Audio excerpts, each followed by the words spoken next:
Hi, my name's Craig Hart. I'm the Executive Chef of the Sheraton Grand Hotel in Edinburgh.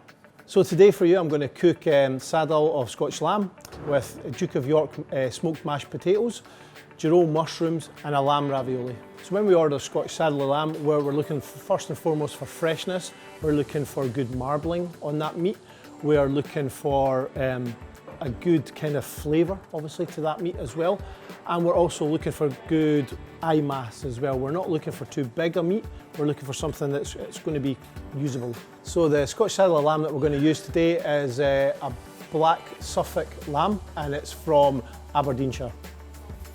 So the prep for today's dish, we have saddle of lamb. So we're going to take the lamb off the bone. We're going to take all the fat off it, roll it. We're going to cook it at 52 degrees in a sous vide bag. So we roll it into a cylinder, we cut it into portions and we sous vide it each dish. We're going to put a couple of sprigs of thyme into it and a little bit of olive oil into the bag. After that, then we're going to sous vide it for 20 minutes, take it out and then finish it in a pan with some foaming butter. A couple more sprigs of thyme and a bit of crushed garlic into it. Then we'll let it rest. And while we're doing that, we'll obviously cook off the ravioli. We've slow braised a piece of the shoulder. We've picked it down, we've put brunoise of vegetables, so carrots, shallots and celery in it, and a little bit of chopped thyme, and a little bit of the stock that we've already got and reduced it down. Made some pasta dough. We're going to roll out some nice raviolis. We've prepped some fresh girolles. We've got some Swiss chard. And then the potatoes we've got from Heritage Potatoes, just in the borders. We've mashed them.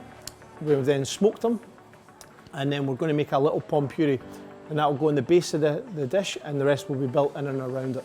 So to plate the dish, we're going to put the pomme puree on the bottom. We're going to make it nice and smooth. We'll then dress it with a bit of the char, 2 bits of the lamb, 1 piece of the ravioli will then go on top of one of the lamb, and then just dot a couple of girolles around it. And then a little bit of the reduced lamb jus will go around the edge of the plate. So there we have today my dish of Scotch Saddle of Lamb, girolles, smoked mash, lamb ravioli.